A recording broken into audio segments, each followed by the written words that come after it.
Hello, UTAS fans. Welcome to another Friday edition of Under the Abbey Stand as we look ahead to a big away day in North London. 1,800 United fans making the trip to Barnet. One of those people is my good friend Tom Walker. How are you, mate? Yeah, all good. All good. That is a lot in it. That is a lot. It's too many. Yeah. We'll get onto that. We'll get onto that in a minute. Yeah. Yeah, we will. It should be a good one. It's got it's got everything it needs to be a real memory, like a real memorable day out, but it's also got all the hallmarks of a classic good day until 3:00 sort of vibe. But yeah, what's not to like? Well, mate, you're a fan of it's a London game, but you're a fan of a nice early start despite living in London. What time are you planning on? What time are you planning on starting your day on Saturday? Well, that's an interesting question because it is also people also know, as well as being keen on early starts, I'm also a keen follower of the England national team who have a game at Wembley on Friday evening. So obviously it's not going to be this, but there's a world in which it is about 4:00 on Friday afternoon. Okay. No, that's obviously a joke. Obviously a joke. Obviously.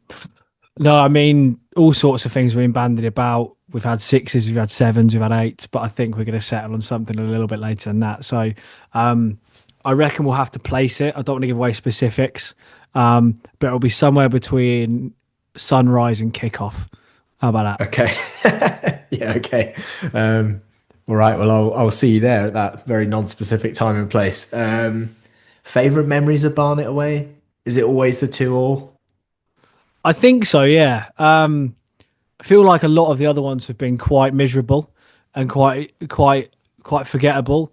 I think the 2-2 was brilliant. There was so much to like until there was a lot not to like after the game. I think our man Kwesi scoring a couple of goals there live on TV. You can go and listen to that interview with Kwesi where he waxed lyrical about that evening. You have to scroll a long way back though, because I think it was going back about 2 years. But that was really good. We went 2-0 up. We obviously then chucked that in front of what was actually quite a big away following as well, probably similar sort of numbers, before Barnet had the ball in the back of the net, which was disallowed for a smoke bomb that had gone off in the home end, which meant I think they weren't sure if it had crossed the line or not, when it probably almost definitely Which is crazy. It's so stupid. It's such a terrible decision. But that was a 5:30 kickoff as well. I mean, there is a good story that does the rounds pretty much every Saturday that we get together, where we reminisce about not being totally aware or feeling like we weren't totally aware at the time that it was a 5:30 kickoff. So we very much planned the day as if it was 3 p.m. Oh, I think we knew. I think we had already planned to meet, I think, at 10 in the morning. And then I remember having one of those really weird mornings where I woke up pretty early.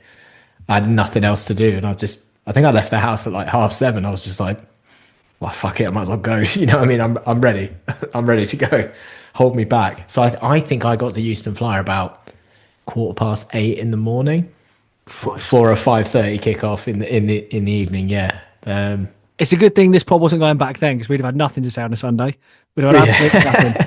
We'd have had absolutely no juice. I could have told you a lot about Euston Road, the sort of pre-midday period of Euston Road, but not much, sort of getting a bit patchy after that. Yeah, obviously, that's a miserable walk as well at the best of times. That is a miserable walk. Obviously, I mean, without giving away too much, we were expecting to base ourselves around Baker Street, probably, for anyone else who is around. If somehow you're not going to Barnet, despite there being 1,800 Cambridge fans and maybe a bit of home end action, and you do want to go to a pub, go to the Old Spring. Obviously, don't get there that early unless you're planning to wait all the way till happy hour. Happy hour 6 till 7. Discounts for United fans if you show any match ticket, or frankly, you probably just mentioned the podcast. Get yourself a world famous skepasti and a beer for £15. Other deals available as well. Walks, I mean, these are great times, right? 1,800 away fans and 3 sold out aways of our final 4, also with quite a big number going down to Cheltenham. These are just times to, if you ignore all the pressure and the run-in for 1 minute, these are just things to enjoy as like standalone items, right? Yeah. Enjoy yourself. That's what I'm saying. The problem is when you say that and you say something like ignore the run-in, ignore the pressure, it is very much kind of like, how was the play, Mrs. Lincoln? How did you enjoy your evening at the theatre? Despite the fact your husband just been shot in the head. It is that sort of thing.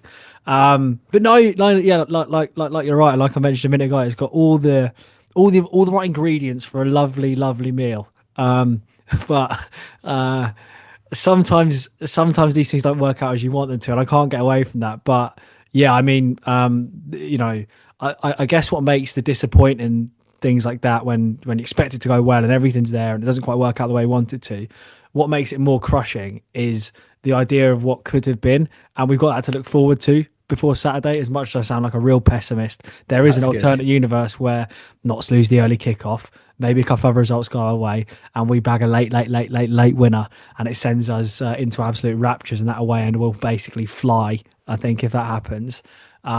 So yeah, it's one to look forward to. It's a game as well that we've got a really good chance of winning, which I think is important. But yeah, it's got potential. Put it that way. Yeah, I think that's fair. I mean, let's get straight into the running chat. Even before we talk about Barnet, I think it's going to be like this every podcast now for the probably the rest of the season.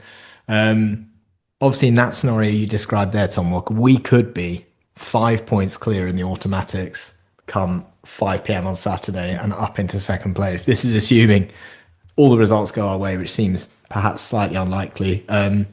Those fixtures are obviously early kickoff. You mentioned Harrogate against Notts County, early kick. Harrogate, famously a tough place to go, I have found.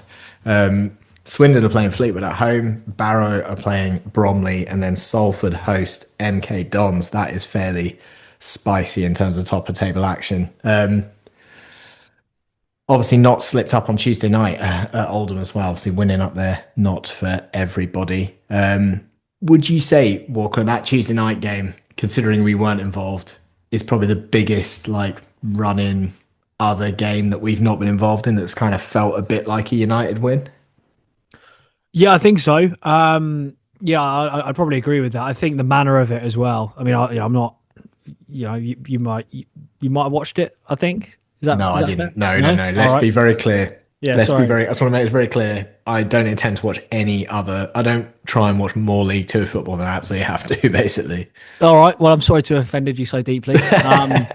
But look, I mean, like just because I didn't watch it either, but I did see the scores coming, and we were following it. I mean, there was a great moment. I think Notts had just gone down to 10 men, where I put in our group chat, pretty certain Notts will scab an equaliser here, and literally about 20 that was seconds later, they went 2-0 down. that was good. I mean, that was pretty. That was even flash scores. If someone had been watching that in real time, they literally would have been putting the ball in the back of the net when you Yeah, said they were about to equalise. yeah, Um, yeah, which was good. But I think, yeah, I mean, it kind of makes the rest of the league feel human again, if that makes sense. Because like during these run-ins, and obviously, I suppose in positive and negative ways, whether we've been at the top of the divisions or division in the lockdown year or down towards the bottom in a couple of years in League One more recently, you do focus so much on your own results that you forget that other teams are kind of the same as you in a way.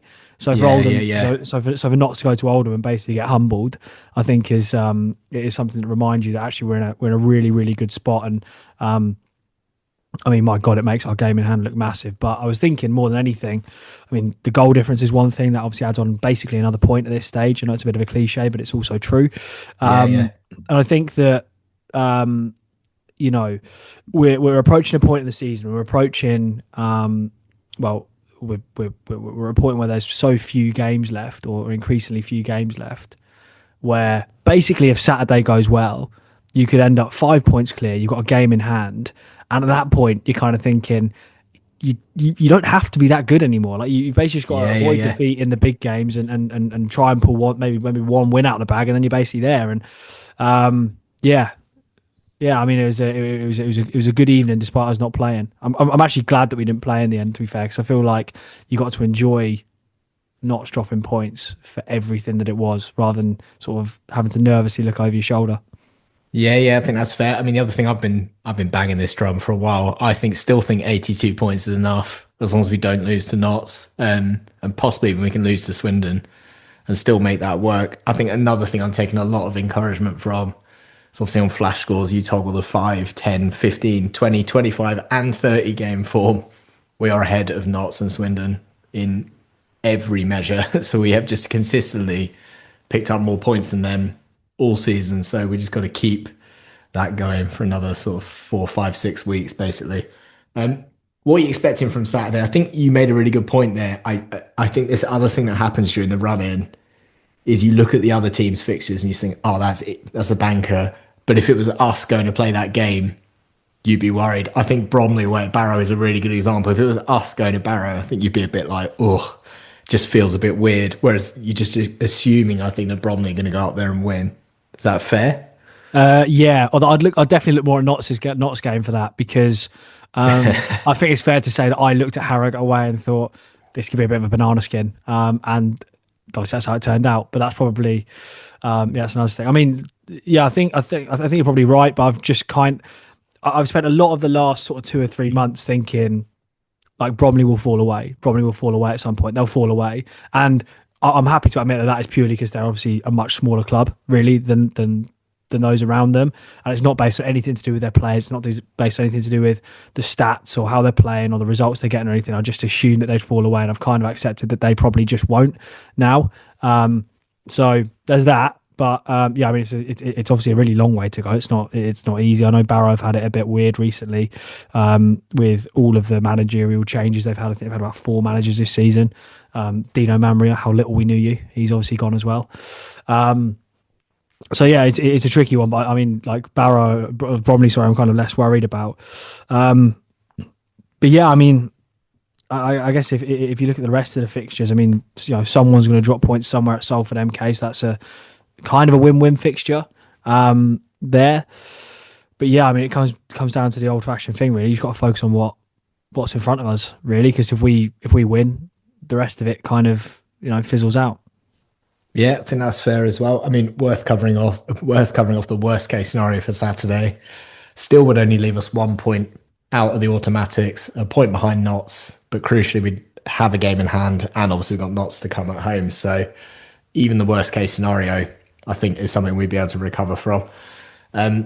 You make a good point, Tom Walker. Let's talk about Barnet. Let's kick it off with our fan preview this week. So Swindle caught up with the B Brief. Right then, news fans, I'm joined by Sam from the B Brief. Sam, thanks for joining us. Thanks for having me on. Looking forward to discussing the game coming up. Yeah, absolutely. Interesting season so far for Barnet. Currently sitting in 12th, but within touching distance, 5 points to the playoffs. How has the season been for you so far? It's been an interesting one. It's been a really interesting one. Obviously, first season back in the EFL for a long time. We had high expectations, not to go and push for promotion, but we felt like we could definitely get in and around the playoffs. We definitely felt we had the squad good enough and the management team good enough to do it, obviously coming off such a high last season. It's been a really weird season. We've almost overperformed our budget because our budget is like the second lowest in the league. But if you look at all the underlying data, we've actually kind of underperformed. We've had the second most XG in the league behind MK Dons. We've massively underperformed. I think we're like 15 goals below our actual expected goals. Even if we had scored like 5 more goals, we probably would be 2 or 3 places higher up and right in there with the playoffs. We went on a run when we played. It was when we played you first time around. Really, we had like a run in that period of like 5 games or 6 games that we drew in a row. And even if we had lost one of those games and just picked up a win somewhere else, it probably would have been better than drawing 5 games in a row because we dropped some really poor points in that period. We went away to Barrow and drew, and they had 10 men. I thought the game against you, it was probably a fair result, but it could have gone, I think, either way on the day. We were 2-0 up against MK Dons at the time, and we drew 2-2. So we dropped points in that period. And had we just been out, and our record against the teams at the bottom has just been so poor. We lost to Newport a few weeks ago, drew to Crawley in the midweek, didn't beat Newport away at their place. We haven't beaten Barrow away at their place. So our form against the bottom teams has just not been great. And had we just picked up a few results here and there, we definitely could have been higher up. So although it's our first season back in the EFL and it's been a really good season overall, there's a tinge of like just what could have been if we and I know there's still 7 games left, but we're not really convinced we're going to make it into the playoffs. But it's just what could have been, but still a good season. Yeah, 100%. And yeah, completely agree on what you're saying about, XG and kind of looking at results against teams at the bottom. A tricky start to March as well for you, 2-0 loss away at Salford and then that loss at home to Newport. But then, a draw against Crawley, again, a late goal. But then, Saturday, what a victory away at MK. It's a real collector's item to be able to get that and score 3 goals at MK and beat them by more than a goal. How was Saturday for you? It was an unbelievable game, especially like you say, off the back of a few really poor results.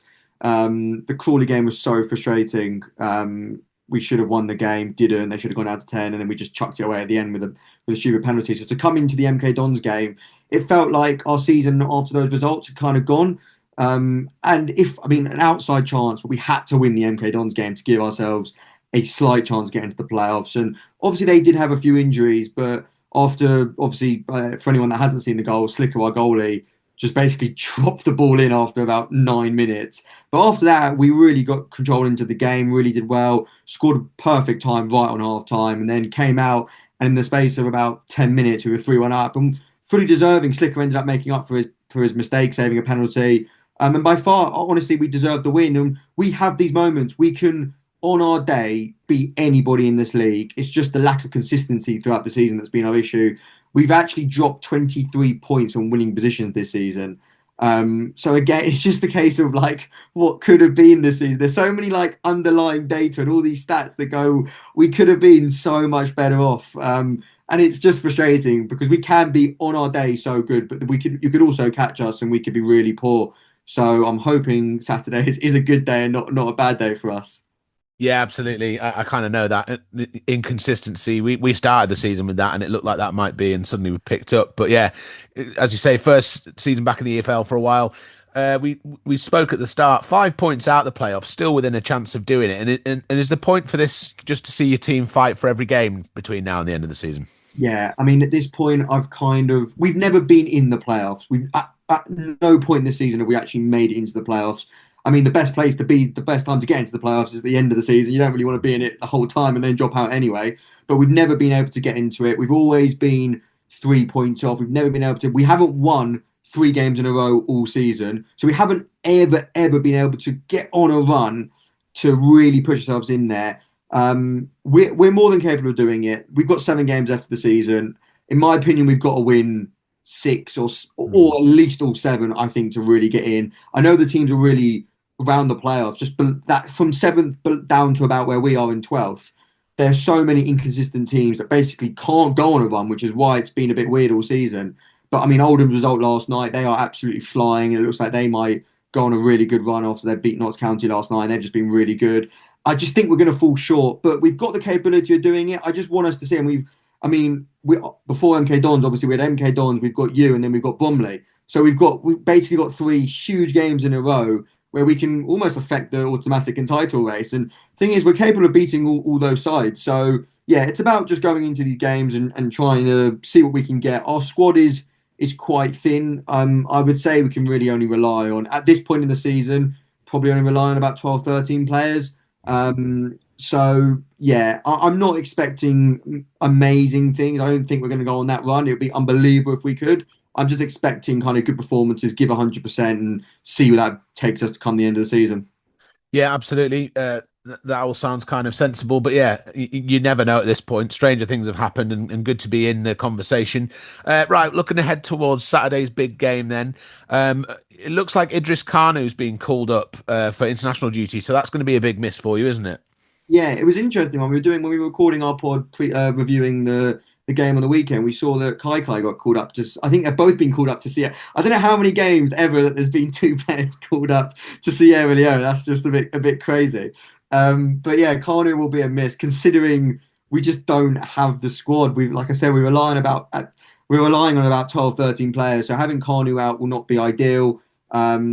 We've still got a good enough squad. I mean, Kanu, again, one of those great player, but underperforming in terms of our goals. Only got 2 goals this season. He plays as a winger. Probably not good enough, but his defensive work is so important. I imagine we'll see one of Jai Semi or Howland. Howland's we've had on loan from Millwall since January. He's looked really impressive, but has never really been able to get into the side. And Jai Semi we signed again on loan from Orient, and he really hasn't impressed. But I imagine be one of them. So the drop off from Kanu to whoever we bring in is not going to be ideal. Outside of that, like I said, the squad is the squad. It's going to be basically the same. We didn't make any subs until the 89th minute on Saturday against MK Dons. We're very short on players, so yeah, it's just going to be what we basically had minus Kanu. So it'll be one of Howland that comes or Jai Semi that come in. But yeah, it's not ideal that we're losing Kanu, to be honest with you. No, you've mentioned, kind of short numbers on squad, especially at this time in the season. It happens at this level, and especially, teams of a certain size, budget wise, we're the same and have kind of struggled with injuries this season. If we look ahead towards Saturday, then, and you've named a couple of players, then is there any other names that Cambridge United fans should be looking out for who might be able to change the game? I mean, our best players are our centre backs. Danny Collins has just been unbelievable this season. Nick Tavares, I wouldn't swap any of these players for any other defenders in the league. They are just absolutely superb. Nick Tavares, we will just leave him 1v1 at the back. We'll let him defend, and it allows us to create overloads because Danny can then get forward and really push on from another centre back. It's like we're so aggressive in our play. Adam Senior, who's been our top goal scorer this season from right back, he's been brilliant. Scored 8 goals. So our best players are defenders. Ryan Glover is probably our attacker that creates the most excitement. He was linked away on deadline day. We thought we were going to lose him to Blackpool. We managed to keep hold of him. He's, in terms of an attacking threat, our most exciting player. Really good dribbler, really good runner of the ball, really good ball carrier. Again, hasn't been there in terms of goals this season, but that's just the overall side. And then Shamanga, who I'm sure anyone who's been around this level for quite some time knows about Shamanga, came in January. He's got 7 goals. So since joining in January, he's been, a brilliant signing. He's not one of those players that needs 5 chances to score. The goal on Saturday, it kind of just fell to him and he hit it and it went in the back of the net. He's just one of those players where if he just gets a sniff of a chance, he'll take it. But yeah, so we're not blessed with all these amazing players at the minute. Kanu being out is not ideal, but our best players are probably our centre backs. And we've had 14 clean sheets this season, which has been so important. So yeah, our centre backs and Glover and Shamanga are probably the 2 attacking players to look out for. No, it's certainly be interesting to see what happens. 2 teams with relatively good defences coming up against each other on Saturday should be interesting. Such a key point in the season. Just before we go then, how do you see the game going? What type of game do you think it'll be? And finally, what do you think the score's going to be?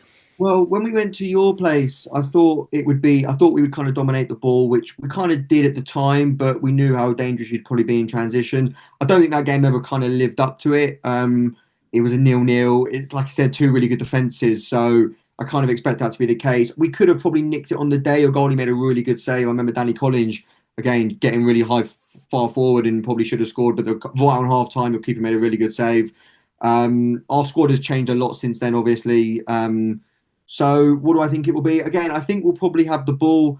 I know I think you've sold out the away end, which I think you're bringing like 2,000 fans. You'll probably outnumber us on the day, to be honest with you.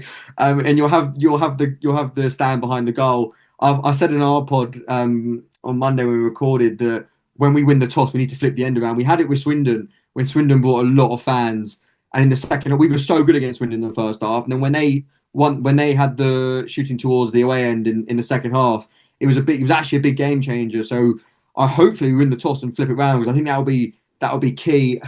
Listen, I would say if we get the first goal, we'll be in a good position, but we've dropped so many points winning positions this season. I don't know. Listen, you guys obviously you're fighting for automatics, maybe the title, depending on if you think you can get there or not. So I guess you got to come and win. You got to try and come and get a result. We'll be aggressive. I'll put our foot forward. We never take a step back against anybody. As a Barnet fan, I'm obviously going to try and predict a Barnet win. I'm going to go with a 1-0 because I've just got to hope that we win. But honestly, if my head says we're not going to win the game, I think I think we'll score. We normally do get a goal, even though our underperformance of XG, we normally look threatening. So my heart says I want us to win. We're going to win 1-0. My head says you've probably got a bit more quality than us, and the fact that we're struggling for numbers at this point in the season, I'd say you'll win the game 2-1. But I'm going to go with my heart and say 1-0 Barnet. Right, that's brilliant, Sam. I appreciate that and appreciate the honesty. Listen, good luck for the rest of the season, and thanks again for coming on. Thank you, Swindle. Thank you, the Be Brief. Tomo, Barnet gave us a proper test at our place. Probably one of the best teams we've actually seen come to the Abbey back in November. Obviously, it ended in a draw. And they've just come off a 3-1 win against MK Dons. Obviously, very useful for us, but also slightly intimidating. Their home form's a bit more patchy, only 1 win in the last 5, I guess, if we're looking for things to cling on to. How optimistic are you feeling for this one? I think I think with us being the way that we are and the way that we've played over the last few months, I think you always have to be optimistic, and particularly away from home. I know we've obviously talked a bit about the Walsall game. You can chuck the Harrogate one in there as a bit of a disappointment, and there's been one or two examples where we've maybe not quite lived up to the hype away from home recently, and maybe have dropped points that we might not have done if we were a bit more at it. But I think with us, like the one thing that you're always really confident of is that we'll make it pretty difficult for opposition. I think Barnet are a really good side. As you say, at the Abbey, they're pretty decent. They've got a really good result of the weekend at MK. They can hurt us. They're a team that can hurt people. I think they've got good players. Actually, Manga they've got up front, I think, is a player who's scored goals pretty consistently in the lower leagues over the last few years, and is a pretty tricky opponent. But like more and more, I'm just looking at our defence. I'm just thinking like you go into these games so confident that the opposition's like the number next to the opposition will be either 0 or 1, and that gives you a hell of a chance to win basically every game that you play. Optimism slightly tempered by the fact that, as we've said, Barnet are a decent side, and there's ways that they can get at us, and there's players that can hurt us. But I just think we're good enough. I just think we're good enough to go to someone like this and feel. I guess the kind of blueprint really is what we've seen from us away from home over the last few months. Is you feel the game out for for the first half. You maybe see how things pan out in the first bit of the second half, and then you maybe make one or two changes, and then you kind of end up hopefully quality showing and coming away with 3 points. So I would say on the scale of optimism, I'm somewhere between. I was going to try and think of an analogy there, but I was going to go between 1 and 10 because I couldn't quite do it on the spot. I'll go at about a 6. How about that? Okay, a 6. Sixthly optimistic. Okay, I like that. Yeah, I think I kind of agree with you as well, to be honest. It's this defensive record. Watch us get absolutely blown out, 3-0 down after half hour now. I mean, you touched on it there, and I'm not expecting you to do anything particularly groundbreaking with this answer, but how do you think we're going to approach it, game plan wise? Could be a very short answer to this. What could I possibly say that would count as groundbreaking? 2 up top, 3 up top. Go hell for leather. Yeah, I mean, I'm going to shock you here. Probably not a lot, to be honest. I think, I think the one thing that I wouldn't do is go 4 at the back. That's one thing that I wouldn't be too keen on, not from the start anyway. See how it pans out. I think we made a really good in-game switch to 4 at the back on Saturday at Salford, but it's not my ideal shape and setup, to be honest. So I think as much as possible, you keep it the same way that we started on Saturday. Obviously, we'll be without Kai. I think I think the big question in terms of how we line up is how many minutes can Mayer play. To be honest, and I think if he starts or can start, that poses a really interesting question of what do you do with Brophy? Because without Kai, you've obviously got that presumably you've got one of those places behind the striker to fill in. So I suppose your options are you push Pelly up a little bit higher, you start Smith and Ball together, and you do it like that, which is what we've seen in a few away games. Particularly Pelly playing a little bit higher up the pitch. Or would you go Pelly and Ball, which has looked a little bit better of late? It still gives me a bit of a twitch, but I think it's looked slightly more cohesive. And put Brophy there instead with Mayer starting at left wing back. Again, like I don't know what sort of condition Mayer's in to be starting games at the moment, but if he can, you probably do because he's that good. Or I suppose the alternative option is that you maybe do something different entirely, and you just don't replace Kai. You maybe go with an extra centre forward, which would be probably not Harris's first choice, I think. But it's a choice. It's certainly an option. Aside from that, I've actually done a couple of preview shows recently, more than I did in the first half of the season. And I think what I've said on every single one is, well, I suppose the last thing you want to talk about is what do we do up front? Because I'm not quite sure the ball's sticking in the way that it maybe should do. So maybe Nevitt could get a start. So I'll say that again. I think I would definitely consider changing Apparay out. And I like Apparay. I like a lot of what he does or what he tries to do. It's hard to feel negatively about a player who basically runs and puts as much effort into the game as Louis Apparay does, but I just don't quite see it. I just don't quite get it. I don't quite believe that with him being the one up top that we're going to be able to make it really stick. And I think in a game like Barnet, they'll try and put it on us, so we need to have something up there as well. And I feel like on too many occasions the ball just breaks down when it gets to him. And maybe he's a good option off the bench as well. So that's the other thing I'd do, which is, to be honest with you, a really, really long-winded way of saying I wouldn't do much. I'd keep it basically the same. Yeah, fair enough. Obviously, happy birthday to Louis Appere. Nice assessment there from Tom. Hang on. It's not his birthday. His birthday was yesterday on Thursday. Well, yesterday. Sorry. I don't want to reveal how the sausage is made. Obviously, happy birthday for yesterday. Today being Friday. Happy belated birthday. Happy belated birthday. That's right. Very good, Tom Walker. Put me in my place. You pretty much covered off the lineup there. I mean, the only other stuff that came out of the presser, Harris spoke about Adam Mayer and sort of he hinted at both. He certainly didn't show his hand. He suggested that he still needs to build up more match minutes. He spoke about potentially him making a big impact off the bench. He was asked directly whether he'd be able to start. He didn't directly say no, so I think there's a bit of kidology going on there again. The only other stuff that came from the presser that was of interest with players is that McLaughlin might be away because his partner's just had a baby. Kouassi is obviously out.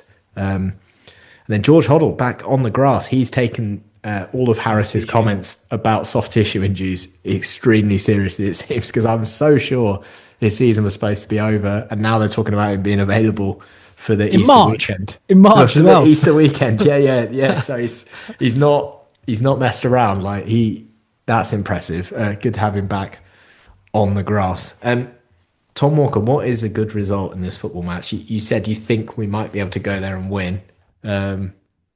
Is there pragmatism, though? Is a draw a good result? I just want to quickly go back to the availability thing. With McLaughlin, yeah, you cannot be missing games for that. I just want to be clear. Sorry. I mean, I was surprised to find out that Harris isn't more of like the Roy Keane type of like, well, he's not having a baby, is he? Unless he's breastfeeding, he should be all right. That sort of thing. That was surprising, but not necessarily a bad thing. And hey, look, we've got options there, so maybe he's allowed some time off. Going back to the result, which is obviously the $1 million question, or the 3-point question, I suppose. Is a point a bad result? No, I don't think so. And I think with Barnet away, I mean, look, obviously there's a context where drawing the game would be bad. Like if we go like 3-0 up and come out with a point, I'm not going to sit here and say that I'm happy. But if, say, the game plays out in a similar way to Walsall or like Tranmere away even earlier in the season where we show not much threat, not much in an attacking sense, but you come out the game with a clean sheet and a point, and you know it's kind of a kind of fighting point, I suppose, if you like, or a battling point, I suppose is the way of saying it. I don't really think there's a scenario where you walk out that ground unhappy. But I think it's just the potential of looking how the day could pan out in terms of other results. And it's an opportunity to really put yourself clear of someone. Obviously, we'll have to see who that is. But, you know, I think within the 5 games, obviously, or 4 games, I suppose, leaving ourselves aside, someone's going to drop some points somewhere. And it's a really good opportunity to make a bit of ground, or make up a little bit more ground, or clear a bit of ground, I suppose. So, yeah, I think a point's probably not a bad result, but I do feel like there's more for us there. Prediction? That is an interesting one. Must have seen it coming. Yeah. Again, I say it like we haven't been doing a preview show every single week for about 3 years, where at the end of every single one I've been on, someone goes, "What do you think the score is going to be?" It's much easier to just kind of spitball things and go, "Well, this could happen and that could happen and this." Why don't you? Yeah, just say like 4 different outcomes. Yeah. Well, arguably there's only 3 different outcomes, so I'd struggle to. You could have match abandoned, mate. Smoke bombs go serious this time. Do you know what? I did exactly the same thing before the Salford game, and I'll repeat the trick here. I think we'll win. I think we'll really, really harass it. Okay. I think I'll go with a 1-0 win. I don't know when the goal's going to come, so I don't know if we're looking for any like last minute carnage. Mate, just tell me it's going to be 98 minutes. That's fine. Oh, goodness me. 98 minutes. Oh God, that can't happen. But yeah, I think we've got about enough about us to go and win the game, and I think that's what we might end up doing. I have got a funny feeling we're going to 0-0 it. It's going to be Walsall again, or like we're just going to it's going to be a sort of weird, tense affair, very defensive. We're going to bring the attacking subs on, but they're not quite going to have the impact that we maybe wanted them to. But I hope you're right. To be honest, I'm all in on a 98th minute winner. God knows how that Saturday night pans out if that happens. got no idea. I think if that happens, I'm going to predict now the review show will not come out until Monday night. That's my hot take. Now there's a prediction, if ever there was one. That is a prediction. It's less a prediction when you've seen these things happen before, isn't it? It's more it's just experience. I think It's just experience at this point. Yeah. Right, Walker, let's wrap it up. I'll see you sometime after sunrise, probably quite close to sunrise, in the Baker Street area on Saturday. Looking forward to it, mate. Yeah, it should be a good one. Let's go all guns blazing in. That's a terrible way to end the pod. You did this on the last pod. Yeah, I know. Oh God, that's annoying. Whoever's editing this, don't edit it out. Leave it in. I deserve it. Yeah, leave it. Yeah, people need to know.